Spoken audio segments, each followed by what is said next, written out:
السلام علیکم ناظرین انگریزی زبان میں ایک محاورے کا ترجمہ کچھ یوں ہے کہ آج کا کام کل پر مت چھوڑو اور آج جو کر سکتے ہو کر گزرو، جبکہ عربی کے مشہور محاورے کا مفہوم کچھ یوں ہے کہ اگر کچھ بننا چاہتے ہو تو وقت کو کاٹو ورنہ تمہیں وقت کاٹ دے گا۔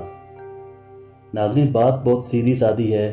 جس شخص نے دنیا میں نام، عزت، شہرت اور سکون حاصل کرنا ہے اسے بہر صورت وقت کی رفتار کو قابو کرنا ہے۔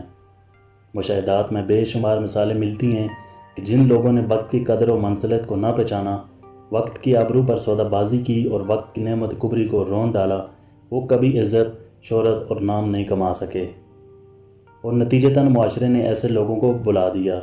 معاشرے میں کام کرنے والے مختلف الخیال طبقات، پبلک و پرائیویٹ سیکٹرز اور عام و خاص نے وقت کو کھلی ڈیل دے رکھی ہے۔ ہر طرف وقت کے ساتھ دشمنی کا سامان ہے۔ وقت کہتا ہے کہ مجھے قیمتی بناؤ، لیکن ہر طبقہ اور مسلک صرف اور صرف ایک دوسرے کے خلاف بد زبانی، بد اتفاقی، بد کلامی اور دشمنی پر لگا ہوا ہے۔ مساجد ہوں یا مدارس، فقہ، تدریس اور تشریعات کے نام پر ان مضامین کی اصل شروعات و نصاب کو چھوڑ کر نفرت اور مسلک کا بیج بویا جاتا ہے۔ یہی وجہ ہے کہ مدرسے کے 5 سے 10 سالہ درس نظامی کے دورانیے میں مسالے کی پروان چڑھانے کی بو زیادہ آتی ہے اور مثبت سوچ، محبت اور باہم تعاون کی فضا کم نظر آتی ہے۔ اے کاش کہ ہمارے مدارس والے وقت جیسی قیمتی چیز کا خیال رکھتے ہوئے لوگوں کو اچھا انسان بنانے کی کوشش کریں اور انہیں نام، عزت اور شہرت دینے میں اپنا کردار ادا کریں۔ اسی طرح ہماری مساجد کے لاؤڈ سپیکر سے بھی جمعہ کے خطبات میں مخالفتوں اور خود کو عظیم ثابت کرنے کی بجائے معاشرے کی اصلاح کا پہلو نظر آئے۔ ناظرین مختلف کمپنیوں، فلاحی اداروں اور تعلیمی اداروں کا سروے کرنے کے بعد ایک بات بڑی کھل کر سامنے آئی ہے کہ لوگ اپنے کام پر دھیان دینے سے زیادہ دوسروں کے کام میں روڑے اٹکانے، ان کے کام میں تانکنے جھانکنے اور ان کے کام کرنے کے انداز بارے تذکرے کرتے نظر آتے ہیں۔ تقریباً ہر آفس میں، چاہے وہ سرکاری ہو یا پرائیویٹ، سبھی لوگ اپنی ذمہ داریوں اور ٹارگٹس پر توجہ نہیں دیتے، مگر انہیں آپ جب بھی دیکھیں وہ دوسروں پر نکتہ چینی کرتے نظر آتے ہیں۔ حالانکہ ایسے لوگ اسی معاشرے کا کم از کم 60% ہیں جو کہ وقت غلط اور منفی سوچوں پر خرچ کرتے ہیں۔ حالانکہ وقت قیمتی بنا لینے سے انہیں شہرت، عزت اور نام سب کچھ مل سکتا ہے، لیکن بدقسمتی سے یہ لوگ اپنا اصل مقصد حاصل کرنا بھول جاتے ہیں اور منفی ایجنڈوں، سازشوں اور غیبتوں میں مبتلا رہتے ہیں۔ اس لیے نہ تو ادارہ ان سے خوش ہوتا ہے اور نہ ہی ان کے گھر والے اور نہ ہی معاشرہ۔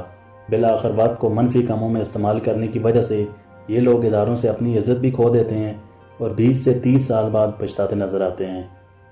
بے شمار لوگ ایسے بھی ہیں جو اپنے ذاتی کاروبار میں مطمئن نظر نہیں آتے، کیونکہ وہ اپنا ذاتی کاروبار چلاتے ہیں اور نبی صلی اللہ علیہ وسلم کے اس عظیم قول الکسب حبیب اللہ کی پاسداری بھی کرتے ہیں، لیکن کیا ہے کہ ان کے کاروبار سے برکت اٹھ جاتی ہے۔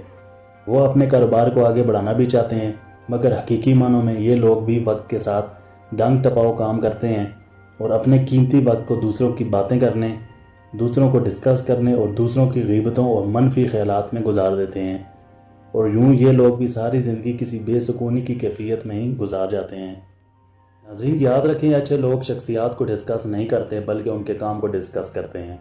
اعلیٰ ظرف لوگ تاریخ اور حقائق پر بات کرتے ہیں، مسخ شدہ اور کمزور معلومات پر نہیں۔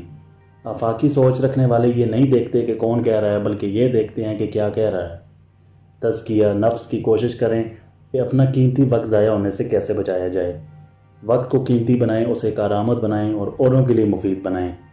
وقت پر آفس جائیں اور آفس میں اپنے کام سے کام رکھیں اور عزت وقار میں اضافہ پائیں۔ وقت پر اپنا کام ختم کریں، مثبت سوچ کے ذریعے مثبت رویے اپنائیں اور وقت کو اثباتی سوچ سے تسخیر کریں، اور ہمیں دعاؤں میں یاد رکھیں۔ اللہ حافظ۔